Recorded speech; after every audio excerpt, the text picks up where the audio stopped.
बता ही दिया है आप लोगों को, इसको पढ़ेंगे आप। इसका जो है संपादकीय है, तो उससे आपको सब ये सब जानकारी हो जाएगी। देखो, इसका अपन यहाँ स्वाध्याय तो करेंगे ही, और इसके बाद जो जिन्हें जरूरत हो उनको एक एक पुस्तक दे दी जाएगी। और अगर और भी लोग चाहेंगे, वैसे तो ये है कि अपन एक पुस्तक जैसे मैंने पढ़ ली तो मैं आपको दे दूंगा, तो ऐसे सभी लोगों को उस पुस्तक का लाभ, हाँ, मिल जाएगा। तो इस तरह से अपन उसको पढ़ सकते हैं। वो जो चर्चा हुई है, वो चर्चा इसमें से पूरी है। अच्छा, बाबूजी का जो नाम है, वो कोई मतलब मुमुक्षु जगत में उनसे कोई अपरिचित नहीं है। उन्होंने मतलब जो अनेक कविताएं लिखी हैं, उसकी कविताओं की एक पुस्तक अलग से है, वो मेरे पास है। और अनेक निबंध लिखे हैं उन्होंने। तो उन निबंधों में जैसे अहिंसा के ऊपर निबंध, जैसे जियो और जीने दो, ऐसा एक वो सूत्र है ना, इसका ना ये अहिंसा का अपन उससे जोड़ते हैं। तो उन्होंने बिल्कुल उसको निरस्त कर दिया कि जियो और जीने दो ये कोई है ही नहीं, ये तो दूसरों से, श्वेतांबरों से ये बात आई है। अपने यहाँ दिगंबरों में ये बात नहीं थी कि जियो और जीने दो, ऐसा कोई वो, उसका नाम अहिंसा है। ऐसे ही गुरुदेव श्री के ऊपर उन्होंने एक अलग से लेख लिखा है उस निबंध में, और उन्होंने अपने ऊपर मेरा जीवन ऐसा करके उन्होंने एक निबंध उसके ऊपर भी लिखा। ऐसे अनेक निबंध उसमें शामिल हैं पुस्तक में। तो इस प्रकार से उनका, चूंकि वे तो साहित्यकार थे ही थे, और ये सब पद्य ये लिखते ही लिखते थे।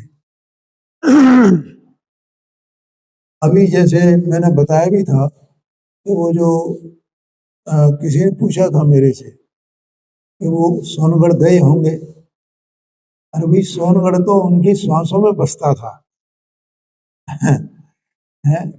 और वे 1950 में पहली बार सोनगढ़ गए, और वहां से जब लौट रहे थे तो ट्रेन में उन्होंने वो पूजन लिखी है, केवल रवि किरणों वाली, ट्रेन में बैठ कर। डॉक्टर साहब की तो ये शुद्ध ब्रह्म परमात्मा, ये जो पूजन है ना, 1956 57 55 56 में आई है, ऐसा उन्होंने बताया था। और उससे भी पहले ये पूजन जो केवल रवि किरणों वाली है, वो युगल जी ने लिख दी थी, ये समझ लो।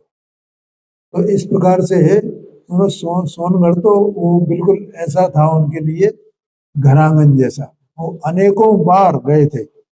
गुरुदेव सिंह के तो वे अनन्य भक्त थे, समझ लेना। इसके अलावा गुरुदेव सिंह के बाद भी जब जहाँ भी ये शिविर वगैरह इनके लगते थे मुमुक्षुओं के, तो उनकी उपस्थिति से ही मतलब लोग आकर्षित हो जाते थे, और वहाँ उनको सुनने के लिए भीड़ उमड़ती थी। और उनके व्याख्यानों में निश्चय और व्यवहार दोनों का बराबर ही समावेश रहता था। ऐसा नहीं है कि निश्चय की बात हो और व्यवहार को एकदम उड़ा दिया जाए। इसलिए लोग उनको बहुत पसंद करते थे, इसलिए उनका बहुत प्रभाव था मुमुक्षुओं के बीच में। तो ये यहाँ पर ये पुस्तक है, विमोचन अपन ने किया है।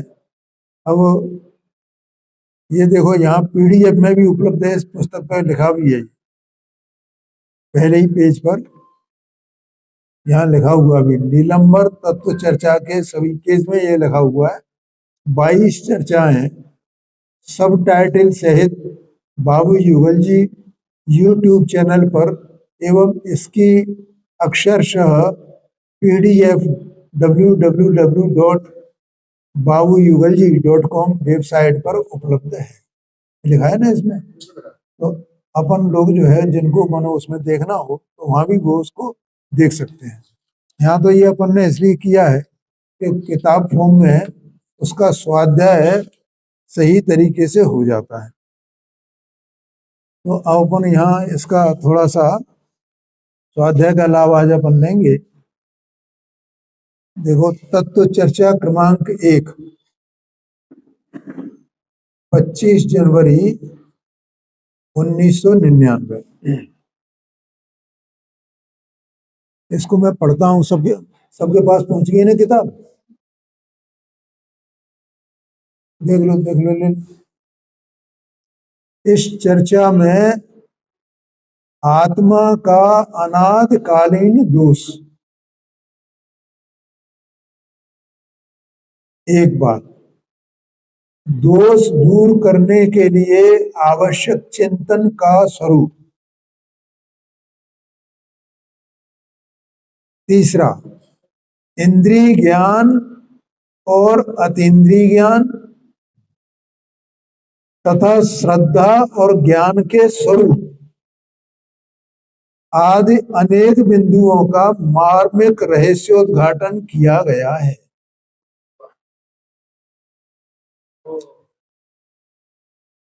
ठीक है, अब अपन यहाँ मुमुक्षु का जो प्रश्न है वो प्रश्न पढ़ते हैं। मुमुक्षु कहते हैं, कुछ प्रश्न है बाबूजी। अंतरंग अभिप्राय का दोष जो मिथ्यात्व है वो कैसे टले?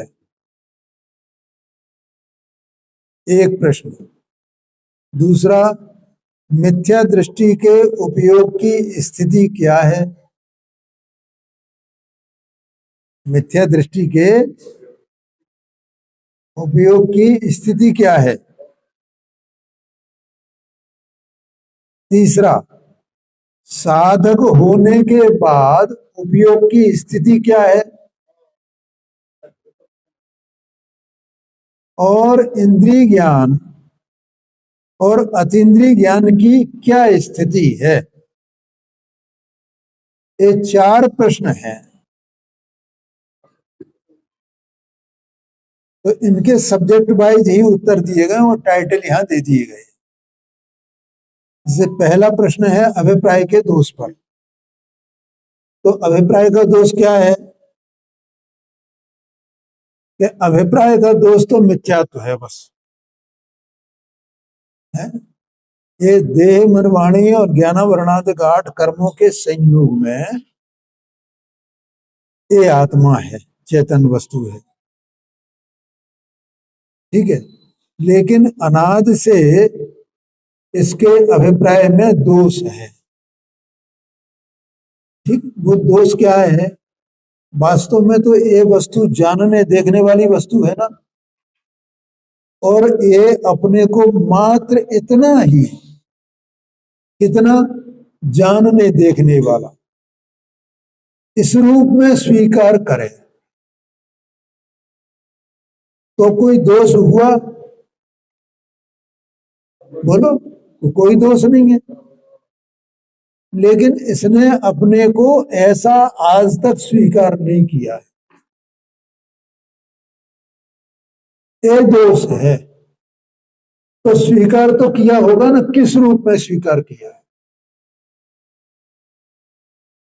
तो उसको दोष को बताएंगे। पहले अभिप्राय का दोष क्या है? किसी न किसी रूप में तो अपने को स्वीकार करेगा ना। ये अपने को अपने रूप में स्वीकार न करके किसी न किसी रूप में स्वीकार करेगा। तो किस रूप में स्वीकार करता है ये बताते। देखो पूज्य बाबू जी, अंतरंग अभिप्राय में, ये आप पुस्तक ले लो भाई साहब, ये आप पांडे जी आप दोनों मिलकर के।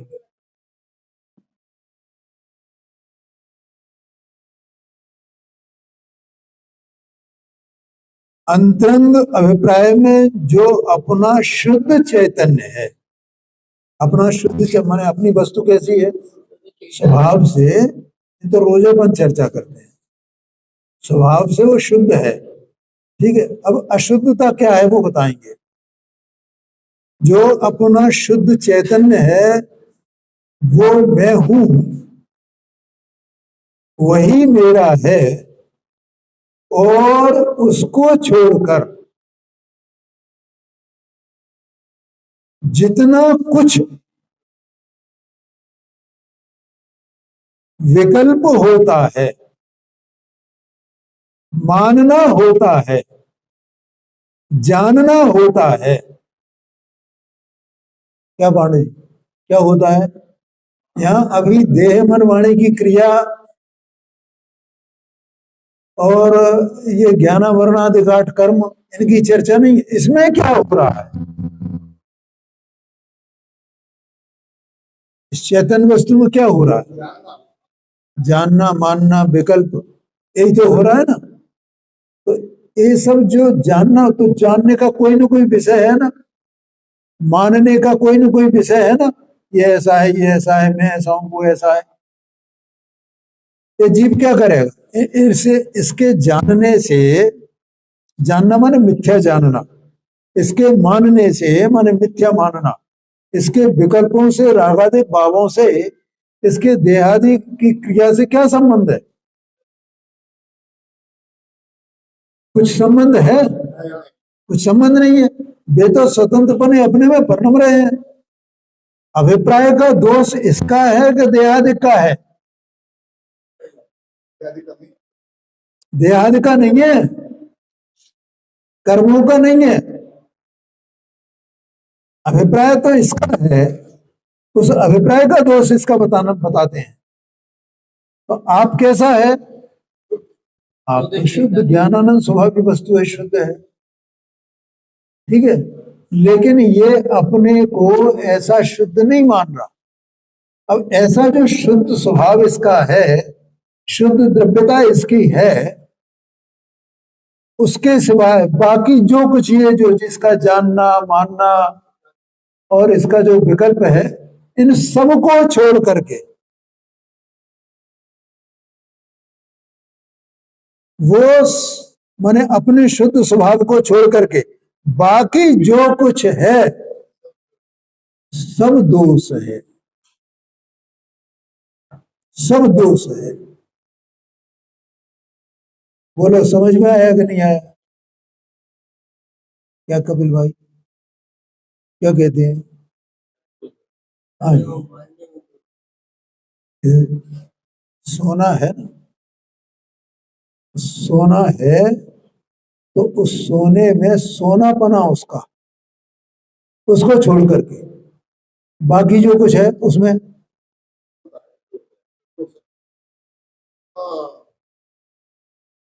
बाकी क्या है? सोना होगा ना, किसी देखो ये आभूषण रखा हुआ है, ये अपना ये रखा हुआ है, अभी देखो ये सोने का बना हुआ है, तो इसमें सोने का सोनापना बस, उसको छोड़ करके बाकी इसमें जो कुछ भी है वो क्या है? चाहे उसमें चांदी मिली हो तो वो दोष है कि नहीं है? इसमें तांबा मिला हो तो वो दोष है कि नहीं है? इसको सजाने के लिए और भी जो किया जाए, कुछ उपाय किए जाए, ये और सज गया सब, तो वो क्या है? वो सोना है वो सोना नहीं है बस। इसका मतलब वो उसमें दोष है, क्यों? वो अन्य भाव है।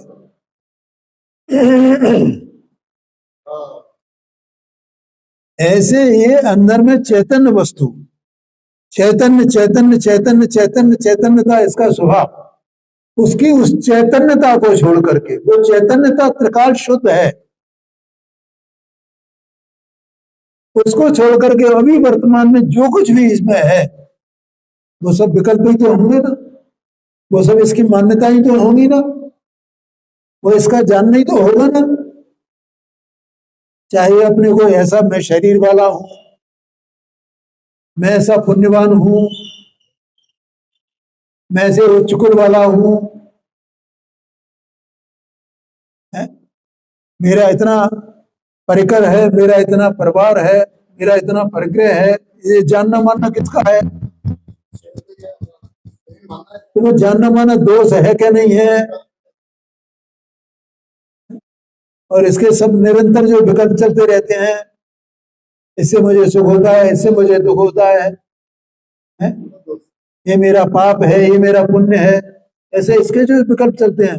मैं ऐसा करूं तो मेरे ये पुण्य हो जाएगा, मैं ऐसा करूं तो ये मेरे पाप होता है, मैं इसका त्याग कर दूं तो मेरे ये सब मेरे धर्म हो जाएगा ना, इतना त्याग करने से।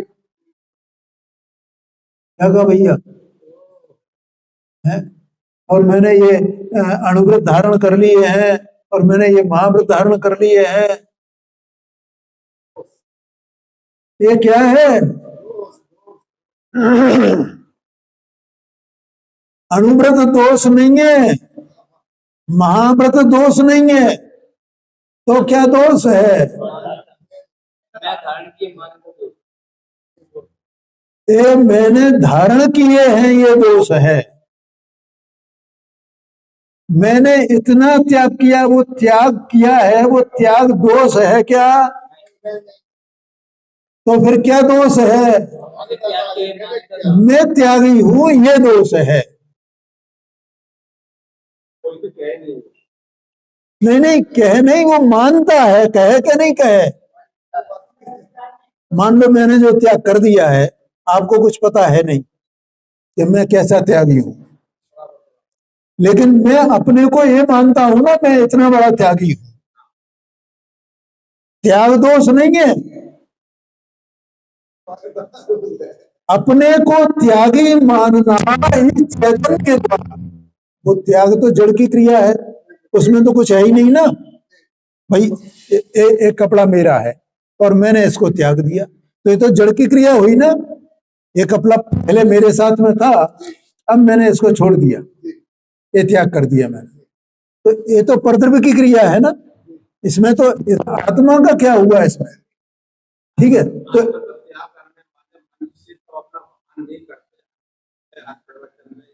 ओ हाँ जी। और वे देखो, वे न करें बखान तो भी मैं तो बखान नहीं कर रहा हूं ना। किसी को पता ही नहीं है कि मेरे पास ये कपड़ा था और मैंने इसका त्याग कर दिया, मैंने किसी को सुनाया ही नहीं है आज तक। ये तो मैंने 50 साल से त्याग किया हुआ और किसी को आज तक बताया नहीं, लेकिन मैं मानता हूं कि मैंने उस कपड़े का त्याग कर दिया, उस कपड़े का त्याग कर दिया, मैं त्यागी हूं। ये दोष है, त्याग करना वो दोष नहीं है। अणुव्रत किसी ने लिए, महाव्रत लिए, उनकी प्रतिज्ञा की, वो दोष नहीं है।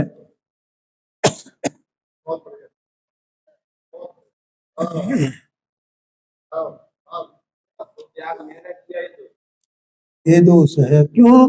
तू कौन? तू तो चैतन्य चैतन्य चैतन्य चैतन्य चैतन्य चैतन्य।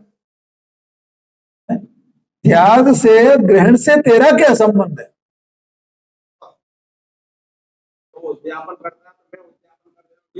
हाँ जी, हाँ जी, हाँ जी, हाँ जी, हाँ जी, हाँ जी। अरे प्रभु, आहा, जगत को कुछ खबर नहीं भाई। कोई त्याग करना दोष नहीं है भाई, त्याग वो दोष नहीं है, अणुव्रत वो दोष नहीं है, महाव्रत वो दोष नहीं है, लेकिन उसको ये जानना, ये मानना कि मैं त्यागी हूं, मैं अणुव्रती हूं, मैं महाव्रती हूं, मैं इस जीव को बचाऊं, मैं इस जीव की रक्षा करूं। ये जो विकल्प है ना, ये विकल्प दोष हैं। बोलो भाई, ज्ञानी की एक लाइन में कितनी बात रहती है। तो मैं कल शाम को, कल ही मैंने बोला था, इसका जो भाव है उसका खुलासा बहुत मुश्किल है कि हर एक जीव कर पाए, हर एक व्यक्ति कर पाए।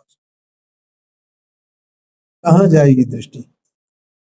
तो ये इसमें इतना रचा पचा है कि उसको दोष ही दिखाई नहीं देते हैं। दोष क्या है? दोष क्या है? दोष क्या है? तो अच्छा, सब तो त्याग करना दोष है जी। हाँ हाँ जी, हाँ जी, बस बस बस बस। ये उनकी एक पुस्तक है कविताओं की, उसमें है ये शामिल। हाँ जी, हाँ जी, हाँ जी, हाँ जी, हाँ जी। इसीलिए तो आज अपन ने ये आयोजन किया है।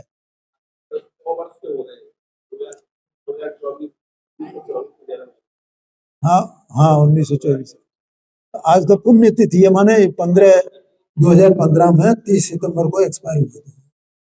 ज्ञानी को शांति। वात्सल्य आता है, हाँ जी, तो दोष है ज्ञानी, है जी, वात्सल्य जो आता है ज्ञानी हाँ जी, जीवों के प्रति, हाँ, वो दोष नहीं है, तो आत्मा की वजह है, वो नहीं। वो दोष नहीं है। लेकिन मैं ये वात्सल्य मेरे में है, मैं इनके प्रति वात्सल्य रखता हूँ।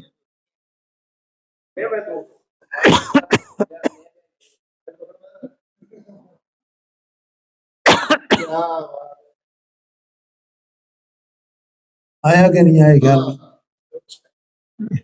बढ़िया प्रश्न किया भैया इनने, है? वात्सल्य अगर आया है तो कोई बात नहीं है, वात्सल्य का भैया तो सम्यक दर्शन जीव को होगा, तो सम्यक दर्शन 8 अंग सहित होता है। निशंकपना, निकांक्षितपना, निर्विचिकित्सा, अमूढ़ दृष्टि, ये सब है ना। वात्सल्य जो आएगा, हाँ, तो जो वात्सल्य तो प्रभावना और वात्सल्य, तो वात्सल्य हुआ ना उसकी परिणति में। और उसमें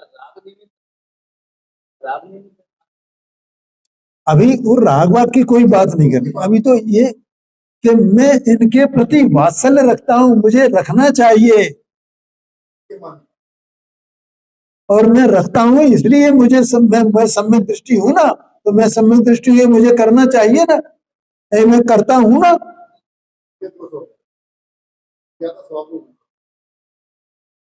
यहाँ क्या कह रहे हैं देखो, जितना जो कुछ विकल्प होता है।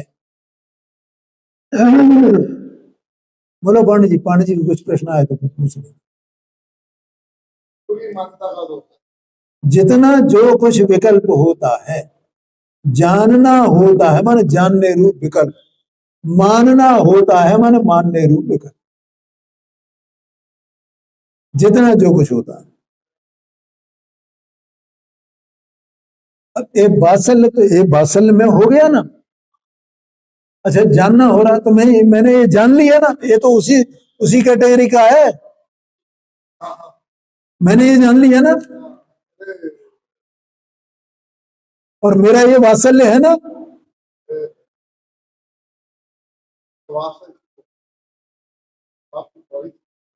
तू तो अभेद अखंड निर्विकल्प वस्तु है, आत्मा के चेतन। ये मैं पूछ रहा हूँ, इसमें जो सोना पड़ा हुआ है वो निर्विकल्प है ना, किसी से कुछ कहेगा क्या? जानना तो सार्थक नहीं है, तो उससे अपनी प्रेम की सिद्धि नहीं है जी, जानना तो सार्थक नहीं है, तो उससे अपनी प्रेम की सिद्धि नहीं है। हाँ जी, हाँ जी, क्या कर रहा है, मैं जानता था हाँ। देखो, ये हो जाए, सम्यक दर्शन हो जाए, सम्यक दर्शन माने अपनी जो शुद्ध चैतन्य वस्तु है उसमें अहम आ जाए, उसके बाद भी विकल्प चलेंगे ना,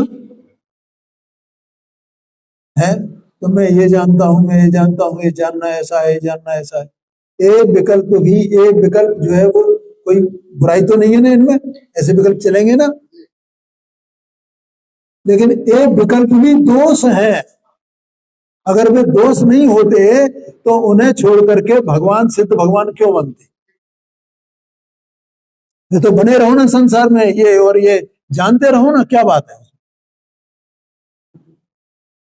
आपने बोला था भगवान की अपेक्षा रखना ही ये भी दोष है। हाँ जी, हाँ जी, हाँ जी, हाँ जी।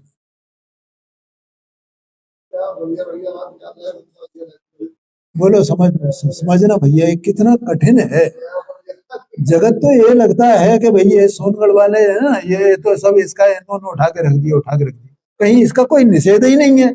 निषेध काय का है? अणुव्रत किसी को हो, महामृत किसी को, तो उसका दोष है क्या? वो दोष है क्या? जैसे मैंने बोला ना, तो दोष ही नहीं है। अणुव्रत होना कोई दोष नहीं है, महामृत होना कोई दोष नहीं है, प्रतिमाएं पालन करना वो कोई दोष नहीं है। लेकिन क्या दोष है? मैं ये करता हूं। तू तो निर्विकल्प चैतन्य वस्तु है प्रभु, तू परम पारणामिक भाव है, अनादि अनंत है, ज्ञानानंद का घनपिंड है, तो इसमें ऐसे जो अनुव्रत महाव्रत हैं, अर्थात उससे तत्संबंधी जो विकल्प हैं, तो वो कैसे हो गया? तो हो सकता है क्या है? सोने में चांदी का वो मिली है, थोड़ा सा अंश मिला है, और उसमें वो मान लो उसके तार से बांध दिया गया है। अब वो सोना ये कहने लगे कि ये मेरा है, ये मेरा है, मुझ में बांध दिए गए ना, ये मेरे हो गए ना, मुझ में बांध दिए,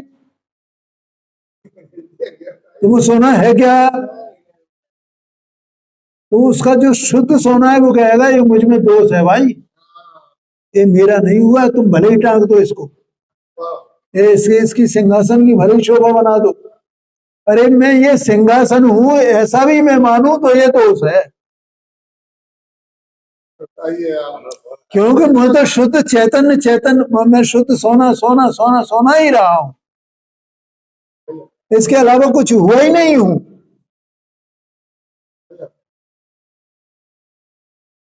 आया क्या नहीं आया क्या? इतना कठिन है ज्ञानी की एक बात को जानना। बोलो, अब जो सुनने वाले वहां होंगे तो कैसे आत्म मुग्ध होकर के सुनते थे लोग, पिन ड्रॉप साइलेंस एकदम। अब कितने समझे कितने न समझे ये अलग बात है, उसका आशय तो ये है पांडे जी। अब हम कहाँ पड़े हुए हैं, अपनी स्थिति देख लो भाई। ये अभिप्राय का दोष ये है क्या? अणुव्रत का किसी ने निषेध किया, महाव्रत का निषेध किया, भगवान की आराधना का कोई निषेध है? लेकिन ये भगवान की आराधना मैं करता हूं, मैंने की है, ये दोष है। भगवान की आराधना करना वो दोष नहीं है। जैसे अणुव्रत होना वो कोई दोष नहीं है, अणुव्रति होना, महाव्रति होना दोष नहीं है। लेकिन ये महाव्रति मैं हूं, ये अणुव्रति मैं हूं, माने उसमें मैं बना जाना, ये दोष है। अच्छा साहब, तो इसमें मैं बना जाए बिना ये हो कैसे सकता है? मैं पना नहीं होए और ये हो भी जाए, अणुव्रत भी हो जाए, महाव्रत भी हो जाए, मैं पना नहीं होए।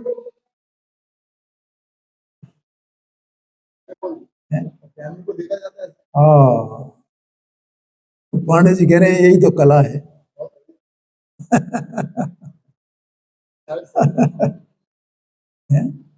ये देखो, ये कई बार मैं कह चुका हूं, ये बात बता चुका हूं, कई बार बताई है मैंने, रूप में कहता हूं, रोज रोज बताता हूं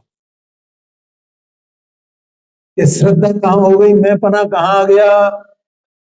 अपना जो शुद्ध चैतन्य तत्व है उसमें मैं पना आ गया। अब परिणमन में ये सब चलेगा और वहां भी कदाचित मैं करेगा। आया कि नहीं आया ख्याल में? वो करेगा कि नहीं करेगा? करेगा। लेकिन असली में अपना कहां बैठ गया है? और उसके साथ में स्वपर प्रकाशक रूप, स्वपर प्रकाश रूप सम्यक ज्ञान है क्या नहीं है? वो सम्यक ज्ञान बिल्कुल निर्मल है, निर्दोष है। वो सम्यक ज्ञान ये जानता है कि ये मैं पना ये विकल्प का है, ये ज्ञान का नहीं है। ज्ञान ये कहता है ये मेरा है ही नहीं, और हुए बिना रहता नहीं है।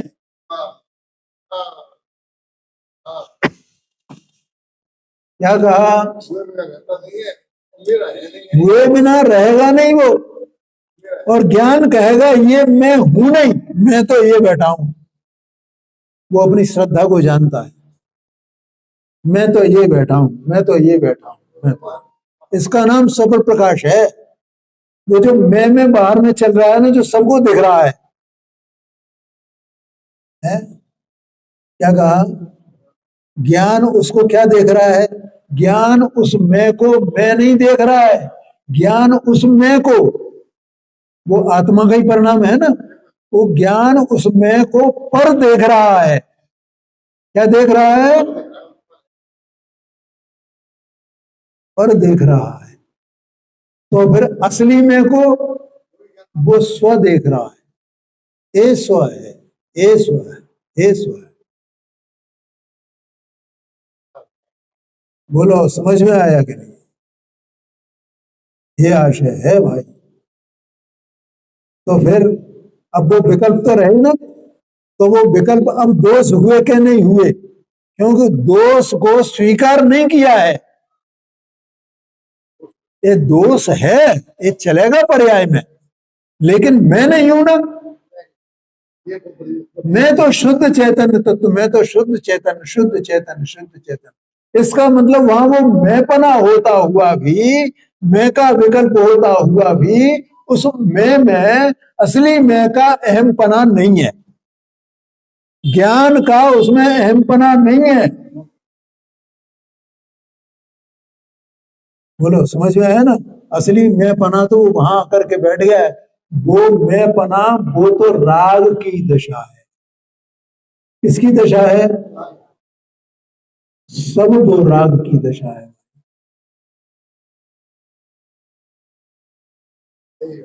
आया समझने के लिए? क्या साहब महेश जी? बहुत कठिन बात है, बहुत, और बहुत जोरदार बात भी है। हाँ जी, नहीं नहीं, बहुत बढ़िया। हाँ जी। राग की दशा में तो मेरी है।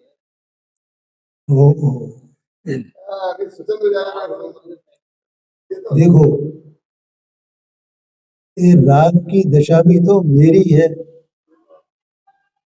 अब जब जो शुद्ध चैतन्य तत्व को देखो, तो वो शुद्ध चैतन्य तत्व त्रिकाल है कि तात्कालिक है, क्षणिक है? और वो राग वो क्षणिक है कि वो त्रिकाल है? एक बात, वो राग दुखमय भाव है कि सुखमय है? और वो शुद्ध चैतन्य तत्व जो त्रिकाल है, वो सुख का निधान है कि दुखमय है?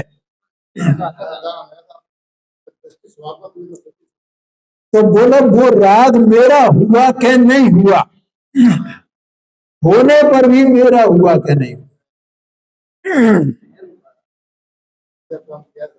इसको मतलब मेरा नहीं है ना, वो तो पराया है ना। अभी तो बोला था ज्ञान क्या देख रहा है उसको?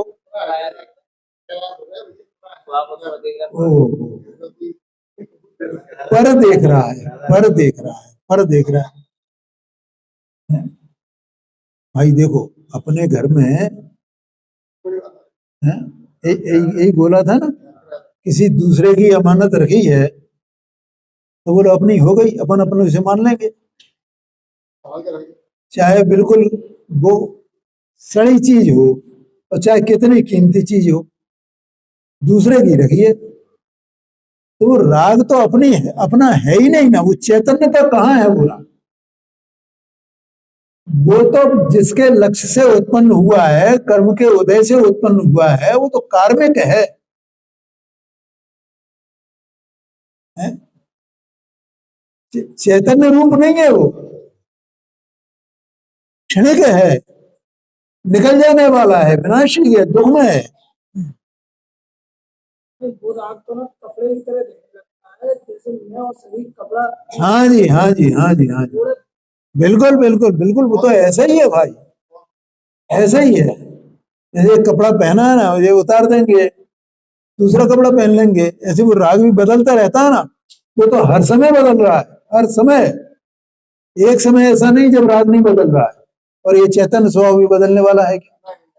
इसी का नाम तो वो क्षणिक है।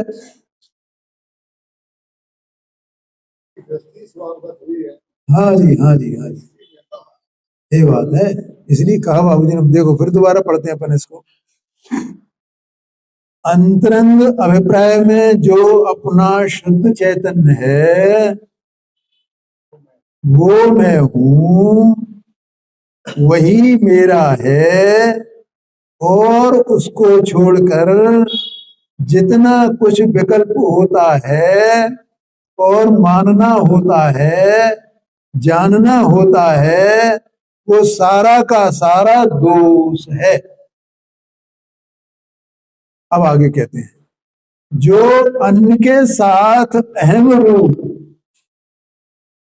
और अन्न के साथ एकत्व रूप अन्य को अपना जान लेना एक नियम से होता है,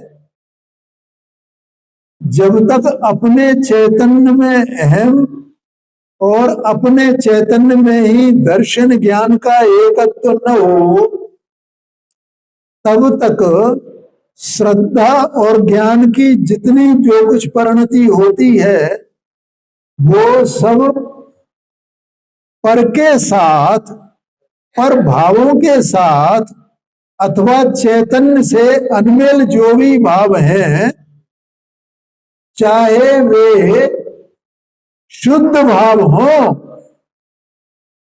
उनके साथ अहम रूप, एकत्व रूप, एकत्व बुद्धि रूप, ये अभिप्राय का दोष है। ये अभिप्राय का दोष है।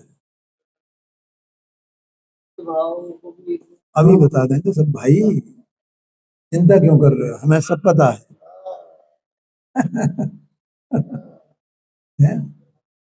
देखो क्या कहा, जो अन्न के साथ अहम रूप, ये अन्न माने देहादि केशव अन्न में आ गए ना, ज्ञान वर्णादि आठ कर्म आ गए ना, उनके उदयादिक आ गए ना, संयोग आ गए सब।